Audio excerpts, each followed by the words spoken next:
ಏನು ಶುರು ಅದು ನೆನಪಿರುತ್ತೆ ಪಟ ಪಟ. ನೆಕ್ಸ್ಟ್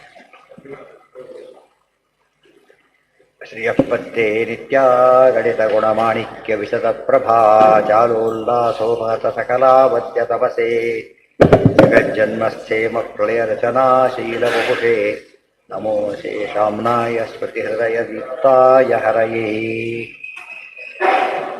ನ ಶಬ್ದಾಬ್ಧೌ ಗಾಢಾ ನ ಚ ನಿಗಮಚರ್ಚಾಸು ಚತುರಾ ನ ಚ ನ್ಯಾಯೇ ಪ್ರೌಢಾ ನ ಚ ವಿದಿತವೇದ್ಯಾ ಅಪಿ ವಯಂ ಪರಂ ಶ್ರೀಮತ್ಪೂರ್ಣಪ್ರಮತಿಗುರುಕಾರುಣ್ಯಸರಣಿಂ ಪ್ರಪನ್ನಾಃ ಮಾನ್ಯಾಃ ಸ್ಮಃ ಕಿಮಪಿ ಚ ವದಂತೋऽಪಿ ಮಹತಾಂ ನಾರಾಯಣಂ ನಿಖಿಲಪೂರ್ಣಗುಣೈಕದೇಹಂ ನಿರ್ದೋಷಮಪ್ಯತಮಮಪ್ಯಖಿಲೈಃ ಸುವಾಕ್ಯೈಃ ಅಸ್ಯೋದ್ಭವಾದಿತಮಶೇಷವಿಶೇಷತೋऽಪಿ ವಂದ್ಯಂ ಸದಾ ಪ್ರಿಯತಮಂ ಮಮ ಸನ್ನಮಾಮಿ. ಓಂ ಓಂ ಅಥಾತೋರ್ಮಜಿಜ್ಞಾಸ ಓಂ. ಈಗ ಫಲಾಧ್ಯಾಯ. ಇದು ನಾಲ್ಕು ನಾಲ್ಕನೇ ಅಧ್ಯಾಯ. ಚತುರ್ಥಿ ಸರಿಯಾಗಿ ಬಂದಿದೆ. ನಾಲ್ಕನೇ ಅಧ್ಯಾಯ ಪ್ರತಿಯೊಂದು ಕುರಿತು ಬಂದಿದೆ. ನೆನಪಿರಕ್ಕೆ ಅನುಕೂಲ. ನ್ಯಾಯಸುಧಾ ಯದೀಯ ಚರಣಾಂಭೋಜ ನೋಡಿ ಬದಲಾಯಿಸಿದೆ. ಈಗ ಆ ಶ್ಲೋಕಿಗೆ ಶ್ಲೋಕದಲ್ಲಿ ಎಷ್ಟು ವ್ಯತ್ಯಾಸಿದೆ ನೋಡಿ. ಏನಂತ ಹೇಳಿದ್ರು? ಕುಪಿತಾ ಹಿ ಫಣಚ್ಛಾಯಾ ಸಮೀಕೃತ್ಯಾಪರಂ ಸುಖಂ ಸೇವಂತೆ ಯತ್ಪದಂ ಧೀರಾ ಅಜಯ ತಂ ವಲ್ಲಭಂ ಶ್ರೀಯ ಹೇಳಿದರು. ಕಂಟಿನ್ಯೂಷನ್ ಇದು. ಅವರೆಲ್ಲ ಹಾವಿನಲ್ಲೇ ಕುತ್ಕೊಂಡ್ಬಿಟ್ಟು ಒದ್ದಾಡ್ತಾ ಇದ್ದಾರೆ. ನಾವು ಹಾಗೆ ಮಾಡಿಲ್ಲ. ಎಲ್ಲಿಗೆ ಹೋಗಿದ್ದೇವೆ ಗೊತ್ತಾ ನಾವೀಗ? ಯದೀಯ ಚರಣಾಂಬೋಜ ಛಾಯಾ. ಛಾಯ ಕುವಿತಾಯಿ ಫಣಚ್ಛಾಯ ಅಲ್ಲ, ಪರಮಾತ್ಮ ಚರಣಾಂಬೋಜ ಛಾಯ. ಪರಮಾತ್ಮನ ಪಾದಕಮರಗಳ ನೆರಳು. ಪಾದಕಮರ ನೆರಳಲ್ಲಿ ಏನಿದೆ? ಬರೀ ನೆರಳಲ್ಲ, ತಂಪು ನೆರಳು ಬರುತ್ತೆ. ಬಿಸಿಲಿನಲ್ಲಿ ಬಂದಾಗ ನೆರಳು ಕೂಡ ಥರ ಇರಿಸ್ತಾರೆ, ಸೆಕೆ ಇರುತ್ತದೆ. ಅದು ಕಮರದ ನೆರಳಾದ್ದರಿಂದ ಹೇಗಿರುತ್ತದು? ತಂಪಾಗಿರುತ್ತೆ. ಅದಕ್ಕೆ ಎಷ್ಟರ ಕೊಡಲಿಕ್ಕಾಗತ್ತೆ? ಇದರಲ್ಲಿ ಭಗವಂತನ ಪಾದ, ವಿಷ್ಣು ಪಾದ, ಇಡೀ ಜಗತ್ತು ಆಕಾಶ. ಅದು ಅನುಸಂಧಾನ ಮಾಡಿದರೆ ನಾವೆಲ್ಲ ಕೂಡ ಎಲ್ಲಿದ್ದೇವೆ? ಯಾವಾಗಲೂ ಕೂಡ ಭಗವಂತನ ಪಾದಾರವಿಂದಗಳ ಆಶ್ರಯದಲ್ಲೇ ಇರೋದ್ರಿಂದ ನಮಗೆ ಯಾವ ಸಮಸ್ಯೆನೂ ಬರೋದೇ ಇಲ್ಲ. ಯದೀಯ ಚರಣಾಂಭೋಜ ಛಾಯಾಮಾಶ್ರಿತ್ಯ ನಿರ್ವೃತಾ. ನಿರ್ವೃತ ಅಂದ್ರೇನು? ಸುಖಿನಃ, ಸುಖವಾಗಿದ್ದೇವೆ ನಾವೆಲ್ಲ ಕೂಡ. ಈಗ ಇನ್ನೊಂದು ಅರ್ಥ, ಪರಮಾತ್ಮ ಚರಣಾಂಭೋಜ ಅಂದ್ರೇನು? ಪಾದಾಂಭೋಜ. ಪಾದಾಂಭೋಜ ಅಂದರೆ ಪದಗಳು. ಭಾಗವತಾದಿ ಗ್ರಂಥಗಳು ನೆರಳಲ್ಲಿ ನಾವಿದ್ದೇವೆ ಅಂದರೆ ಸಮಸ್ಯೆನೇ ಇಲ್ಲ. ಅನುವ್ಯಾಖ್ಯಾನ ನಳಿನ. ಗ್ರಂಥಗಳು ಕಮಲ, ಪದಗಳು ಕಮಲ, ಪಾದಗಳು ಕಮಲ. ಅಲ್ಲಿ ಕಮಲ ಇದೆ, ಇಲ್ಲೂ ಕಮಲ ಇದೆ. ಪ್ರಮೇಯ ಪದ್ಮ ಅಂತ ಕರಿತೇವಲ್ಲ ಹಾಗೆ. ಅದೇ ಸಮಸ್ಯೆನೇ ಇಲ್ಲ. ನಂದಂತೆ ಸತತಂ ಮುಕ್ತಾಹ. ಮುಕ್ತರೆಲ್ಲ ಹೇಗೆ? ಒಂದು ಫಲಾಧ್ಯಾಯ, ಮುಕ್ತಿ ವಿಷಯ ಹೇಳೋದ್ರಿಂದ ನಂದಂತೆ ಸತತಂ ಮುಕ್ತ. ಮುಕ್ತರಿಗೆ ಸತತ ಆನಂದ. ಸಂಸಾರದಲ್ಲಿ ಆನಂದ ಸುಖ ಎರಡು ಕೂಡ ಮಿಕ್ಸ್ ಆಗುತ್ತೆ. ಪ್ರಪೋರ್ಷನೇಟ್ ವೇರಿ ಆಗ್ಬೋದು. ಸುಖಾಧಿಕ್ಯಾಗಿ ಇವರಿಗೆ, ದುಃಖಾಧಿಕ್ಯ ಅವರಿಗೆ, ಸಮದುಃಖ ಸುಖಗಳು ಅವರು.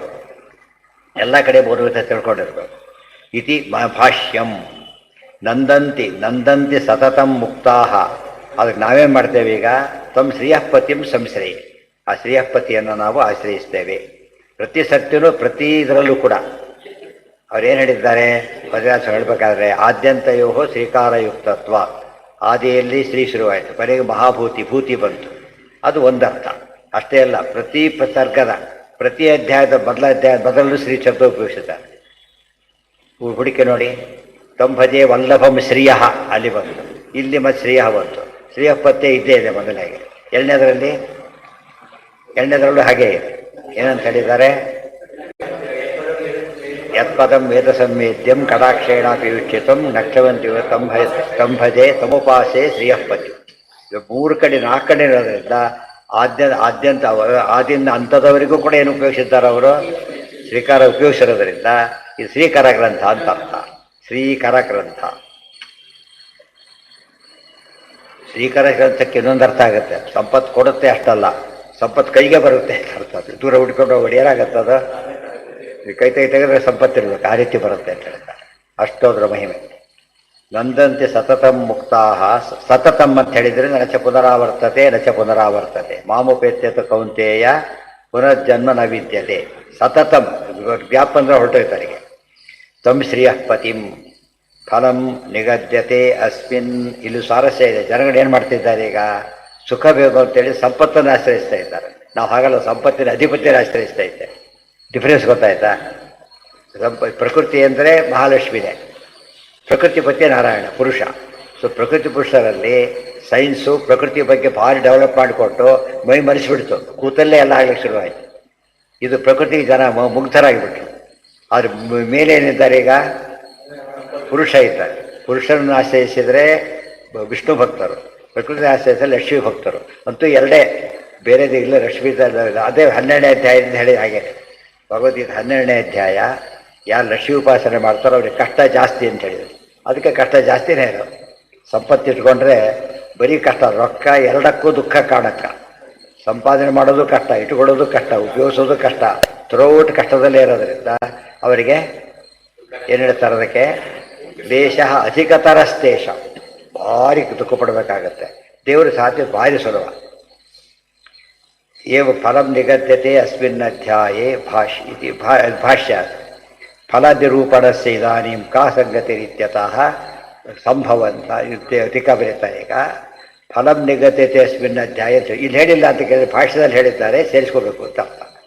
ಫಲನಿರೂಪಣಸ್ಯ ಇದಾನೀಂ ಕಾ ಸಂಗತಿರಿತ್ಯತಃ ಸಮನ್ವಯೇತಿ. ಮೊದಲನೇ ಮಾತಿಗೆ ಇದು ಔತಾರಿಕ. ಸಮನ್ವಯಾವಿರೋಧಾಭ್ಯಾಂ ಸಿದ್ಧೇ ವಸ್ತುನಿ ಸಾಧನೆ ವಿಚಾರಿತೇಷ್ವಶೇಷೇಷು ಸಾಧನೇಷು ವಿಶೇಷತಃ ನಿತ್ಯಶಃ ಕಾರ್ಯಮತ್ಯಂತಂ ಅವಶ್ಯಂ ಭಾವಿ ಸಾಧನಂ ಚಿಂತ್ಯತೆ ಪ್ರಥಮಂ ತತ್ರ. ಅದೇನಂತ ಶುರು ಮಾಡಿದ್ರು ಮೂರನೇ ಅಧ್ಯಾಯನ ಸಮನ್ವಯಾವಿರೋಧಾಭ್ಯಾಂ ಸಂಜಾತೆ ವಸ್ತು ನಿರ್ಣಯ. ಈಗೇನು ಮಾಡೋದು? ಕಿಮ್ಮಯ ಕಾರ್ಯಮಿತ್ತೇವ ಸ್ಯಾದ್ಬುದ್ಧಿರಧಿಕಾರಿಣ. ಮುಂದೇನು ಮಾಡಬೇಕು ಅಂತ ಬಂತು, ಉಪಾಸನೆ ಮಾಡು ಅಂತ ಹೇಳಿದರು. ಉಪಾಸನೆನೂ ಮಾಡಿ ಆಯ್ತು. ಈಗ ಮುಂದೇನು ಮಾಡಬೇಕು ಅಂದರೆ ಮುಂದಕ್ಕೆ ಫಲ ಸಿಗುತ್ತೆ ನೋಡು. ಫಲ ಹೀಗಿರುತ್ತೆ, ಎಲೆಯಲ್ಲಿ ಹಾಗೆ ಬಡಿಸೋ ಶುರು ಮಾಡ್ತಾರಲ್ಲ ಹಾಗೆ 4 ಭಾಗ ಇದೆ. ಪ್ರಥಮ ಪಾದ, ದ್ವಿತೀಯ, ತೃತೀಯ, ಚತುರ್ಥ ಪಾದ. ಮೊದಲನೇ ಪಾದಕ್ಕೆ ಏನಂತ ಹೆಸರು? ಕರ್ಮಕ್ಷಯ ಪಾದ. ಪಾದ ಬೇರೆ, ಅಧ್ಯಾಯ ಬೇರೆ. ಕರ್ಮಕ್ಷಯ ಪಾದ. ಅದ್ರ ಮೊದಲ ಸೂತ್ರ ಯಾವುದು ಅಂತ ಕೇಳಿದರೆ ಆವೃತ್ತಿ ಅಸಕೃತ ಉಪದೇಶ ಮೊದಲನೇ ಸೂತ್ರ. ಈ ಸೂತ್ರಕ್ಕೆ ಅವತಾರಿಕ ಕೊಡ್ತಾರೆ. ಈ ಸೂತ್ರ ಯಾತಕ್ಕೆ ಬಂತು? ಆ್ಯಕ್ಚುಲಿ ಆವೃತ್ತಿ ಅಸಕೃತ ಉಪದೇಶ ಅಂಬೋದು ಏನದು? ಸಾಧನ. ಆ್ಯಕ್ಚುಲಿ ಅದು ಪನಪದ ಆವೃತ್ತಿ ಮಾಡು ಅಂದರೆ ಸಾಧನೆ ಮಾಡು ಅಂತಲೇ ಅರ್ಥ ಆಯಿತು. ಮತ್ತು ಫಲಾಧ್ಯಾಯ ಹೇಗಾಗುತ್ತೆ ಅಂದರೆ ಹೇಳ್ತಾರೆ ಸಮನ್ವಯ ವಿರೋಧಾಭ್ಯಾಂ ಸಿದ್ಧೇ ವಸ್ತುನಿ ಸಾಧನೆ. ಸಮನ್ವಯ ಮತ್ತು ಅವಿರೋಧಾಧ್ಯಾಯಗಳಿಂದ ವಸ್ತು ಸಿದ್ಧವಾದ ಮೇಲೆ, ವಿಷ್ಣು ಸಿದ್ಧವಾದ ಮೇಲೆ ಸಾಧನೆ ಮಾಡಲಿಕ್ಕೆ ಹೊರಟ. ವಿಚಾರಿತೇಷು ಅಶೇಷೇಷು ಅನೇಕ ಮುಖಗಳನ್ನು ಹೇಳಿದರು. ಅದರಲ್ಲೂ ಅತಿ ಮುಖ್ಯವಾದ ಸಾಧನೆ ಯಾವುದು ಅಂತ ಪ್ರಶ್ನೆ ಬಂತೀಗ. ಸಾಧನೆ ಮುಖ್ಯ. ಅತಿ ಮುಖ್ಯ ಸಾಧನೆ ಯಾವುದು ಅಂದರೆ ನಿತ್ಯಶಃ ಕಾರ್ಯಂ. ಅದು ಕೂಡ ಮುಖ್ಯ ಸಾಧನೆ ಅಂದರೆ ನಿತ್ಯ ಮಾಡೋದಿದೆಯಲ್ಲ, ಮುಖ್ಯವಾದ ಕಾರ್ಯ, ಮುಖ್ಯ ಮಾಡೋದು. ಅವಶ್ಯಂ ಭಾವಿ ಸಾಧನ, ಒಂದು ನಿತ್ಯ ಆಗಬೇಕು, ಅವಶ್ಯ ಆಗಲೇಬೇಕು. ಅದನ್ನು ಮೊದಲೇ ಹೇಳ್ತಾರೆ. ಯಾವುದು ಅಂದರೆ ಆವೃತ್ತಿ ಅಸಕೃಪದೇಶ. ಪುನಃ ಶ್ರವಣಾದಿಗಳ ಆವೃತ್ತಿ. ಯಾವುದೋ ಆವೃತ್ತಿ ಅಲ್ಲ, ಶ್ರವಣಾದೀನಾಂ ಆವೃತ್ತಿ ಅಂತ ಅರ್ಥ. ಶ್ರವಣ ಮನನ ಧ್ಯಾನಗಳನ್ನ ಏನು ಮಾಡ್ತಿರ್ಬೇಕು, ರಿಪೀಟೆಡ್ ಮಾಡ್ತಾನೆ ಇರಬೇಕಾದ್ರಿಂದ ಅದು ಪ್ರಧಾನ ಸಾಧನ. ಅದು ಒತ್ತು ಕೊಟ್ಟು ಕೂಡ ಅದೇ ಮೈನಸ್ ಆಗಿತ್ತು. ಅಷ್ಟು ಒತ್ತು ಕೊಟ್ಟು ಕೊಟ್ಟರು ಕೂಡ ಜನ ಬಿಟ್ಟಿದ್ದೆ ಅದನ್ನು ಶ್ರವಣ ಮನನ ಹೆಸರಿಗೆ ಅಷ್ಟೇ. ಬ್ಯಾನರ್ ಶ್ರವಣ ಮನದ್ದೇ ಹೊರತು ಆಗೋದೆಲ್ಲ ಬೇರೆಯೇ. ಜ್ಞಾನ ಕಾರ್ಯ ಅಂತ ನಡೆದರೆ ನಿಜವಾಗ್ಲೂ ಜ್ಞಾನ ಕಾರ್ಯ ನಡೆಯೋದು ಅದು ಎಷ್ಟೋ ಕಡೆಗೆ ಅದು ನಡೆಯೋದೇ ಇಲ್ಲ. ಕೆಲವು ಕಡೆಗೆ ಸ್ವಲ್ಪ ನಡೆಯುತ್ತೆ, ಹೆಚ್ಚು ನಡೆಯೋದೆಲ್ಲ ಬೇರೆ ಬೇರೆ ವಿಷಯಗಳೇ ಶುರುವಾಗಿಬಿಡುತ್ತೆ. ಆ ವೇದಿಕೆಯನ್ನು ಮಿಸ್ಯೂಸ್ ಮಾಡಿ ಪ್ಲಾಟ್ಫಾರ್ಮ್ ಇರೋದೇ ಬೇರೆ, ಪ್ಲಾಟ್ಫಾರ್ಮ್ ಕೊಟ್ಟಿರೋದು ಆ ಹೆಸರಿಗೆ, ಉಪಯೋಗಿಸ್ತಿರೋದೇನದು ಬೇರೆ ಪರ್ಪಸ್ಗೆ ಆಗುತ್ತೆ. ಹಾಗಾಗಬಾರ್ದು. ನಿತ್ಯಶಃ ಕಾರ್ಯ ಅದನ್ನೆಲ್ಲ ಟೀಕಾರಲ್ಲಿ ಬಿಡಿಸಿ ಹೇಳ್ತಾರೆ ನೋಡಿ. ಈಗ ಸಮನ್ವಯಾವಿರೋಧಾಭ್ಯಾಂ ಪ್ರಥಮ ದ್ವಿತೀಯಾಧ್ಯಾಯ ಪ್ರತಿಪಾದಿತಾಭ್ಯಾಂ ಪರಬ್ರಹ್ಮಾದಿ ರೂಪೇ ವಸ್ತುನಿ ಸಿದ್ಧೇ ಸತಿ ಸಾಧನ ವಿಷಯೇ ತೃತೀಯಾಧ್ಯಾಯೇ ಅಶೇಷೇಷು ಮೋಕ್ಷ ಸಾಧನೇಷು ವಿಚಾರಿತೇಷು ಸತ್ಸು ಫಲ ಪ್ರತಿಪಾದನಸ್ಯ ಅವಸರ ಪ್ರಾಪ್ತಿ. ಈಗ ಫಲ ಹೇಳೋ ಪ್ರಸಂಗ ಬಂತು. ಜಿಜ್ಞಾಸಿತೇಷು ಅರ್ಥೇಷು ಅನ್ಯೇಷಾಂ ವಿಚಾರಿತತ್ವಾತ್ ಅಸ್ಯೈವ ಅವಶಿಷ್ಟತ್ವ. ಏನು ಉಳ್ಕೊಂಡಿದೆ ಇದರಲ್ಲಿ ಅಂದರೆ ಒಂದು ದೃಷ್ಟಿಯಿಂದ ಹಿಂದೊಂದು ಪದ್ಧತಿ, ಹಿಂದಿನ ಅಧ್ಯಾಯ ಸಂಗತಿ ಹೇಳಬೇಕಲ್ಲ, ಅದಕ್ಕೂ ಹೇಳಬೇಕು. ಅಧ್ಯಾಯ ಸಂಗತಿ ಅಂದ್ರೇನು? ಒಂದು ಅಧ್ಯಾಯ, ಮೊದಲನೇ ಅಧ್ಯಾಯ ಎರಡನೇ ಅಧ್ಯಾಯಕ್ಕೂ ಏನು ಸಂಬಂಧ ಇದೆ ಅಂತ ತೋರಿಸ್ಬೇಕು. ಈ ಹರಿಕಥಾನುಸಾರ ಏನು ತಿಳ್ಕೊಬೋಣ. ನಾಂದಿ ಸಂಧಿ ಆಯಿತು, ಆಮೇಲೆ ಕರುಣಾ ಸಂಧಿ, ವ್ಯಾಪ್ತಿ ಸಂಧಿ, ವಿಭೂತಿ ಸಂಧಿ. ಪ್ರತಿಯೊಂದು ಸಂಧಿಗೆ ಏನಿರ್ಬೇಕು, ಲಿಂಕ್ ಇರಬೇಕು. ಗೊತ್ತಾಯ್ತಾ? ಇಲ್ಲದ್ರೆ ಏನಾಗುತ್ತೆ, ಏನೋ ಒಂದು ಮಧ್ಯೆ ಏನೋ ಹೇಳಿಬಿಟ್ರೆ ಹೇಳಬಾರ್ದು, ಆ ಲಿಂಕ್ ಇರಬೇಕು. ಅದಕ್ಕೇನೆ ಮೊದಲು ಸಮನ್ವಯ, ಆಮೇಲೆ ಅವಿರೋಧ, ವಸ್ತು ಸಿದ್ಧ ಆಯಿತು, ಆಮೇಲೆ ಸಾಧನೆ ಮಾಡೋದು, ಆಮೇಲೆ ಫಲ ಸಿಗುತ್ತೆ. ಇದು ಕ್ರಮ ತಾನೇ. ಆ ಕ್ರಮ ಹೇಳ್ತಾ ಇದ್ದಾರೆ. ಪ್ರತಿ ಅಧ್ಯಾಯದಲ್ಲೂ ಮೊದಲೇ ಹರಿಕಥಾಂಸಾರ ತಗೊಂಡು ಎರಡನೇ ಸಂಧಿಗೆ ಏನಂತ ಹೆಸರು? ಕರುಣಾ ಸಂಧಿ. ಮಧ್ಯ ಸಂಧಿಯ ಕೊನೆ ಪದ ಏನು ಗೊತ್ತಾ? ಜಗನ್ನಾಥ ವಿಠಲನ ಕರುಣ ಪಡೆಯುವ ಮುಮುಕ್ಷು ಜೀವರು ಪರಮ ಭಾಗವತರನ್ನು ಕೊಂಡಾಡುವುದು ಪ್ರತಿದಿನ. ಪರಮ ಭಾಗವತರನ್ನು ಕೊಂಡಾಡುವುದು ಪ್ರತಿದಿನವು. ಕರುಣ ಪಡೆಯುವ ಅಂತ ಹೇಳಿದರು. ಕರುಣಾ ಸಂಧಿ ಮುಂದೆ ಹೇಳಿದ್ರು. ಏನು ಕರುಣ ಅಂತ ಹೇಳಿದ್ರು. ಮುಂದೆ ಹೇಳ್ಬೇಕಾದ್ರೆ ಅದು ಮುಗಿಸ್ಬೇಕಾದ್ರೆ ಏನು ಮಾಡ್ತಾರೆ? ಎಲ್ಲ ಕಡೆ ದೇವರಿದ್ದಾರೆ ಅಂತ ಹೇಳಿಬಿಟ್ಟು ಕೊನೆಗೆ ವ್ಯಾಪ್ತಿ ಸಂಧಿ ಶುರು ಮಾಡಿ ಅದನ್ನು ಹೇಳ್ತಾ ವಿಭೂತಿ ಸಂಧಿ ಶುರು ಮಾಡೋದು. ಆ ಲಿಂಕ್ ಅದು. ಇದರಿಂದ ಅನುಕೂಲ ಏನಂದರೆ ಸಂಧಿ ಕ್ರಮ ಅದರಲ್ಲೇ ಸೇರೋದ್ರಿಂದ ಮಿಸ್ ಆಗೋ ಚಾನ್ಸ್ ಇಲ್ಲ. ಸಮನ್ವಯ ಆದ ತಕ್ಷಣ ಫಲಾಧ್ಯಾಯ ಇಲ್ಲ, ಅಥವಾ ಸಾಧನಾಧ್ಯಾಯ ಇಲ್ಲ, ವಿರೋಧಾಧ್ಯಾಯನೇ ಬರಬೇಕು. ಇದು ಸೆಟ್ ಆಗಿಬಿಡುತ್ತೆ ಆ ರೀತಿ. ಅದನ್ನು ಹೇಳೋದಕ್ಕೋಸ್ಕರ ಅಶೇಷೇಷು ಮೋಕ್ಷ ಸಾಧನೆಸು ಒಂದು ಅತಿ ಮುಖ್ಯವಾದಂಥ ಒಂದು ಪ್ರಶ್ನೆ ಹಿಂದಿನ ಅಧ್ಯಾಯದ ಸಂಗತಿ ಆಯಿತು. ಜಿಜ್ಞಾಸೆ ಅರ್ಥೇಶು ಅನ್ಯೇಷಾಂ ವಿಚಾರಿತತ್ವಾತ್ ಅಸ್ಯೈವ ಅವಶಿಷ್ಟತ್ವಾತ್ ಅಥೋ ಮೋಕ್ಷ ಲಕ್ಷಣಂ ಫಲಮತ್ರ ಅಧ್ಯಾಯೇ ನಿಗದ್ಯತೆ ಇತಿ ವಾಕ್ಯಶೇಷ.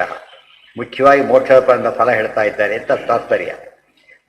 ಪಾದಚತುಷ್ಟಯ ಪ್ರತಿಪಾದ್ಯಂ ಸಂಗತಿಂಚ ಲಾಘವಾಯ ಏಕತ್ರೈವ ಭಕ್ಷ್ಯತಿ. ಪಾದಚತುಷ್ಟಯದಲ್ಲಿ ಪ್ರತಿಪಾದ್ಯವಾಗಿತ್ತಲ್ಲ ಸಂಗತಿ, ಅದನ್ನು ಒಂದೇ ಮಾತನ್ನು ಹೇಳ್ತಾರೆ.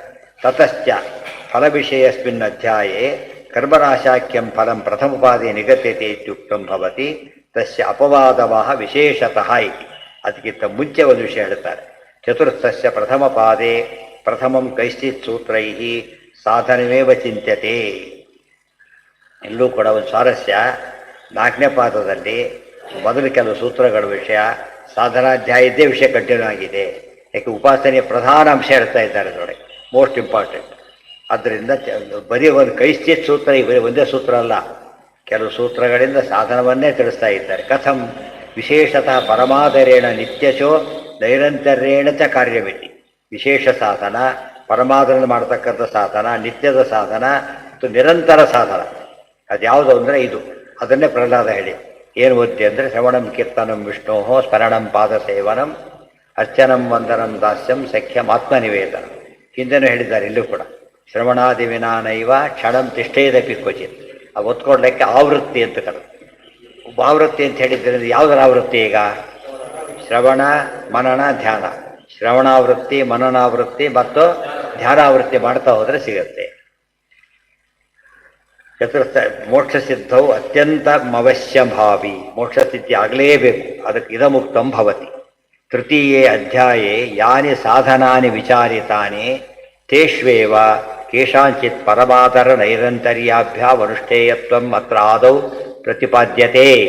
ತಥಾ ಅನುಷ್ಠಾನ ಏವ ಮೋಕ್ಷಸ್ಯ ಭಾವಾತ್ ಅನ್ಯಥಾಭಾವಾತ್. ಇದನ್ನು ಮಾಡದೆ ಹೋದರೆ ಮೋಕ್ಷ ಸಿಗೋದಿಲ್ಲ. ಅದು ಪ್ರಧಾನ ಸಾಧನ ಇದು. ಏತದ್ ಜ್ಞಾಪನಾಯ ತೃತೀಯ ಇದಮನುಕ್ತ ಅತ್ರ ಇದಮುಚ್ಯತೆ. ಅದಕ್ಕೆ ವಿಷಯ ಅಲ್ಲಿ ಹೇಳಿದೆ ಇಲ್ಲಿ ಹೇಳ್ತಾ ಇದ್ದಾರೆ. ಯಾಕೆ ಫಲಕ್ಕೆ ಡೈರೆಕ್ಟ್ ಕನೆಕ್ಟ್ ಆಗುತ್ತೆ ತೋರಿಸೋದಕ್ಕೋಸ್ಕರ. ತರ್ಥ ಅನುಕ್ತ್ಯಾಹಿ ತಥೋ ವೈಲಕ್ಷಣ್ಯಂ ಜ್ಞಾಯತೆ. ಅಲ್ಲಿ ಹೇಳ್ದಿದ್ದಕ್ಕೇನೆ ವಿಶೇಷತೆ ಗೊತ್ತಾಗೋದು. ಇಲ್ಲಿ ಹೇಳಿದ್ದಕ್ಕೆ ಫಲಲಕ್ಷಣೆ ಚೋಕ್ತ್ಯ ಫಲಾಂತರಂಗತ್ವಂ.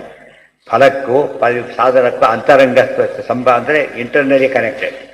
ಅಧ್ಯಾಯಾದಿ ವ್ಯವಸ್ಥಾ ಚ ಪ್ರಾಯಕತ್ವಾದ ಉಪಪದ್ಯತೆ ಇದೆ. ಒಂದು ಪ್ರಶ್ನೆ ಬಂತಾಗ ಮತ್ತು ಫಲಾಧ್ಯಾಯ ಅಂತ ಹೆಸರಾಗಿಟ್ಟೆ ಆಗಿದ್ರೆ ಬರೀ ಆಕ್ಷೇಪ ಮಾಡೋದು ಒಂದು ಗುಂಪಿರುತ್ತೆ. ಈ ಕೂತ್ರ ಆಕ್ಷೇಪ, ನಿಂತರ ಆಕ್ಷೇಪ, ಇದನ್ನು ಸುಮ್ಮನೆ ಕೇಳೋದಿಲ್ಲ. ಅದು ಒಂದು ದೃಷ್ಟಿಯಿಂದ ಪ್ರಶ್ನೆ ಭಾರಿ ಒಳ್ಳೆಯದು, ಆಕ್ಷೇಪ ಕೆಟ್ಟದ್ದು. ಪ್ರಶ್ನೆ ಕೇಳಿದರೆ ಉತ್ತರ ಏನು ಹೇಳ್ತಾರೆ ಈಗ ಅಂತ ಕೇಳಿದರೆ ನೋಡಿ, ಹೆಸರಿಟ್ಟಿದ್ದು ಫಲಾಧ್ಯಾಯ, ಸಾಧನಾಧ್ಯಾಯ ಮಾಡಿದೆ. ಇಲ್ಲ ಬರೀ ಫಲ ಹೇಳಿ, ಇದು ಸಾಧನೆ ಆ ಕಡೆ ಶಿಫ್ಟ್ ಮಾಡಿ ಏನು ಹೇಳ್ತೀರಿ ಅಂತ ಕೇಳಿ ಹೇಳ್ತಾರೆ. ಇಲ್ಲ, ಕಾರಣ ಇದೆ. ಅದಕ್ಕೊಂದು ಕಾರಣ ಕೊಟ್ಟರೆ ಏನು ಹೇಳಿ, ಪ್ರಾಯಿಕತ್ವ ಅಂತ ಹೇಳಿ. ಪ್ರಾಯಿಕ ಮೋಸ್ಟ್ಲಿ ಎಲ್ಲ ಅಧ್ಯಾಯದಲ್ಲೂ ಎಲ್ಲ ವಿಷಯ ಬಂದಿದೆ. ಮೊದಲನೇ ಅಧ್ಯಾಯದಲ್ಲಿ ಕೂಡ ಏನು ಹೇಳಿದರು? ಬ್ರಹ್ಮ ಜಿಜ್ಞಾಸ ಸಾಧನೆ ಅದು. ಸಾಧನೆ ಬ್ರಹ್ಮ ಫಲ ಎಲ್ಲ ಅಲ್ಲೇ ಇದೆ. 4 ಕೂಡ ಅದರಲ್ಲಿ 4 ಅಧ್ಯಾಯದ ಸಾರ ಮೊದಲನೇ ಸೂತ್ರದಲ್ಲೇ ಇದೆ. ಹೆಡ್ಡಿಂಗ್ನಲ್ಲಿ ಎಲ್ಲ ಇರ್ಬೇಕು ತಾನೇ.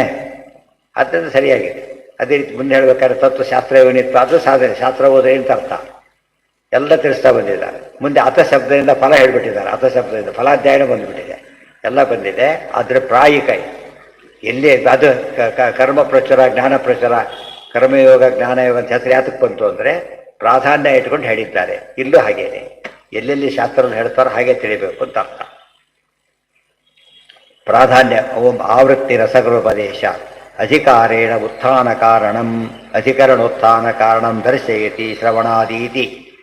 ಓಂ ಆವೃತ್ತಿ ಹಸಕರುಪದೇಶಾತಿ ಶ್ರವಣಾದಿ ಸಕೃತ್ಕ್ರಿಯಾ ಆವೃತ್ತಿರ್ವಾ ಇತಿ ಸಂದೇಹೆ. ಆವೃತ್ತಿರುವ ಇತಿ ಸಂದೇಹ. ನಮಗೊಂದು ಪ್ರಶ್ನೆ ಬರುತ್ತೆ ಮೊದಲಿಗೆ. ಇಷ್ಟೆಲ್ಲ ಹೇಳಿದ್ದೀರಿ, ಶ್ರವಣಾದಿಗಳನ್ನು ಒಮ್ಮೆ ಮಾಡಿದರೆ ಸಾಕು, ಮತ್ತೆ ಮತ್ತೆ ಮಾಡಬೇಕು ಅಂತ ಪ್ರಶ್ನೆ. ಸರಿಯಾಗಿ ನೋಡಿ ಹೇಗೆ ಬೇಕು ದೃಷ್ಟಾಂತಿಕ ಜಾಯಿನ್ ಮಾಡ್ತಾರೆ.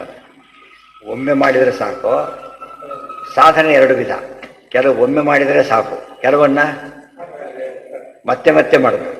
ಕೆಲವರು ಒಮ್ಮೆ ಮಾಡಿದರೆ ಸಾಕು ಅಂಥ ಸಾಧನೆಯೂ ಇದೆ, ಕೆಲವನ್ನ ಮತ್ತೆ ಮತ್ತೆ ಮಾಡಬೇಕು ಅಂಥ ಸಾಧನೆಯೂ ಇದೆ. ಈ ಯಾವುದಕ್ಕೆ ಸೇರುತ್ತಿದ್ದು? ಆವೃತ್ತಿ ಶಾಸ್ತ್ರದ ಏನು ಶ್ರವಣಾದಿಗಳಿದೆಯಲ್ಲ, ಇದು ಆವರ್ತನೆ ಮಾಡೋದು ಅಂದ್ರೇನು, ಪುನಃ ಪುನಃ ಮಾಡೋದು ಗುಂಪಿ ಸೇರುತ್ತೋ, ಒಂದು ಸತ್ ಮಾಡಿದರೆ ಸಾಕು ಅಂತ ಪ್ರಶ್ನೆ. ಅದು ದೃಷ್ಟಾಂತ ಕೊಡ್ತಾರೆ ಟೀಕಾರ ಆಚಾರ. ಅಷ್ಟು ಹೇಳಿದರೆ ಇವ್ರು ಹೇಳ್ತಾರೆ ಹೇಗೆ ಅಂದರೆ, ಪ್ರಥಮ ತತ್ರೇತಿ ವರ್ತತೆ ಶ್ರೋತವ್ಯೋ ಮಂತವ್ಯೋ ನಿಧಿಧ್ಯಾಸಿತವ್ಯ ಮೂರಿವೆ. ಇತಿ ದರ್ಶನಾರ್ಥಂ ಶ್ರವಣಾದಿಕಂ ವಿಧೀಯತೆ. ತಸ್ಯ ಶ್ರವಣಾದೇಃ ಜ್ಯೋತಿಷ್ಠೋಮಾದಿವತ್ ಸಕೃತ್ಕ್ರಿಯಾ ವಾ ಸ್ವೀಹಿ ಅವಘಾತಾದಿವತ್ ಆವೃತ್ತಿರುವ ಇತಿ ಸಂದೇಹೇ ಸರಿ. ಉದಾಹರಣೆಗೆ ಒಂದಿದೆ, ಈ ಜ್ಯೋತಿಷ್ಠೋಮ ಯಾಗ ಇದೆ, ಒಂದು ಸರ್ತಿ ಮಾಡಿದರೆ ಆಯ್ತು ಅವ್ರ ಕೆಲಸ, ಸ್ವರ್ಗ ಪ್ರಾಪ್ತಿ ಒಂದು ಮಾಡ್ತಾರೆ. ಜ್ಯೋತಿಷ್ಠೋಮೇನ ಸ್ವರ್ಗ ಕಾಮೋ ಇದೆ ಅಂತ ಮುಗಿದೋಯ್ತು. ಆಮೇಲೆ ಪುತ್ರ ಕಾಮಿಷ್ಟಿ ಮಾಡಿದ್ರು, ಮಗು ಹುಟ್ಟಿತು, ಮಾಡ್ತಾನೆ ಇರಬೇಕೇನಿಲ್ಲ, ಅದನ್ನು ಕೆಲಸ ಪರ್ಪಸ್ ಮುಗಿದೋಯ್ತು ಅಷ್ಟೇ, ಆದರೆ ಕೆಲಸ ನಿಂತೋಗ್ಬಿಡುತ್ತೆ. ಆಮೇಲೆ ಕಾರ್ಯರ್ಯ ವೃಷ್ಟಿ ಕಾಮೋ ಇದೆ ಅಂತ, ಮಳೆ ಬಂದಿಲ್ಲ, ಕಾರ್ಯರ್ಯಾಗ ಮಾಡಿ ಮಳೆ ಬರುತ್ತೆ ಅಂದರು, ಮಾಡ್ತಾನೆ ಇರಬೇಕಿಲ್ಲ, ಮಾಡಿದರೆ ಬಂದೋಯ್ತು. ಇದು ಒಂದು ರೀತಿ ಇದೆಯೋ ಇಲ್ವೋ? ಕೆಲವು ಹಾಗಲ್ಲ, ಬೀಸು ಅಂದರು, ಸುತ್ತಾನೆ ಇರ್ಬೇಕಲ್ಲ, ಕುಟ್ಟು ಹೋದ್ರು ಕುಟ್ತಾನೆ ಇರ್ಬೋದು. ಹೀಗೋದ್ರೆ ಕುಟ್ಟೋದಲ್ಲ, ಹೊಡಿಯಾಗುತ್ತೆ. ಕುಟ್ಟೋದೊಂದು ಶಬ್ದಕ್ಕೆ ಅರ್ಥ ಏನಿದೆ? ಮತ್ತೆ ಮತ್ತೆ ಕುಟ್ಟಿದಾಗ ಕುಟ್ಟೋದು ಅಂತಾಗ. ಬೀಸಿ ಮಾಡೋದು, ಇಡೀ ಹತ್ತೆ ಇಟ್ಟುಬಿಟ್ಟ ಪಾತ್ರೆ ಮೇಲೆ, ಮತ್ತೆ ಮತ್ತೆ ಆವೃತ್ತಿ ಆಗ್ತಾ ಇರಬೇಕು, ಜ್ವಾಲಾಸ್ಪರ್ಶ ಆಗ್ತಾನೆ ಇರಬೇಕು. ಇಂಥ ಸಾಧನೆ ಅಂಥ ಸಾಧನೆ ಇದೆ. ಸಾಧನೆ ಎರಡು ವಿಧ ಇದೆ. ನೀವು ಯಾವ ಯಾವ ಗುಂಪಿ ಸೇರಿಸ್ತೀರಿದೆ ಅಂತ ಪ್ರಶ್ನೆ. ಅದಕ್ಕೆ ಆವೃತ್ತಿ ಅಸಕೃತ ಉಪದೇಶ.